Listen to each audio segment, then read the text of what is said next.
Chapter 6. Okay, I have a question, Rose said, breaking the comfortable lull that had fallen. Empty takeout containers littered the coffee table before them, and the daylight sensor lights had turned themselves on a while back.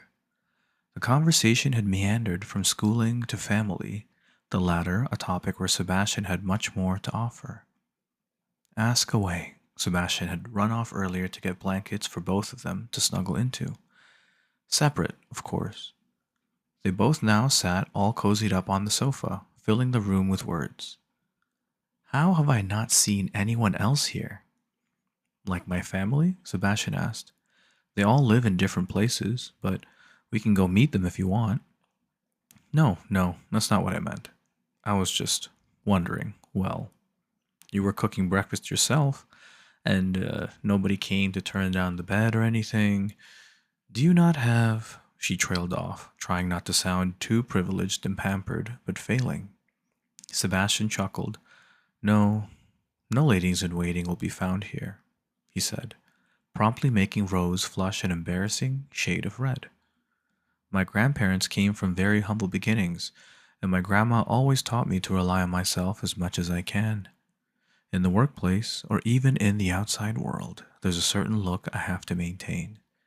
But in here, I like being able to do things myself. It's freeing, and keeps me close to my roots, which I like. Oh, Rose was all could say.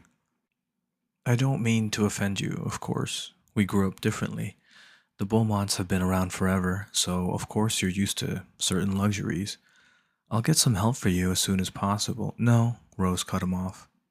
I I think I want to try it your way. I don't think I've ever been trying to be independent. I've always known that my parents have money, so I could always fall back on it. Yeah, exactly. I know. Don't get me wrong, none of this comes from me. I remember this one time back in the sixth grade, I think. I was obsessed with this band, and I cried and cried until my dad pulled some strings and paid a fortune. I'd imagined to get them to play me a private show. Sebastian chuckled. I was an extremely spoilt kid. But then my grandma heard, and she refused to speak to me for a week. Ouch. Yeah, ouch is right. This other time I got a platinum necklace as a gift, and I didn't like it, so I threw it away. You're painting quite the picture of your childhood. Sebastian laughed. Yeah, I wasn't the best. Around seventh grade, I think, my gran intervened, told my parents that this was no way to raise a kid, and whisked me away to live with her and Gramps on their farm. Most people didn't know me there, and I finally got to live like a real kid. I'd go fishing with the local boys in the evening, or cycle down to the apple orchards to pick fruit that Gran would later make pies out of. I even occasionally stole eggs from our neighbor's coop.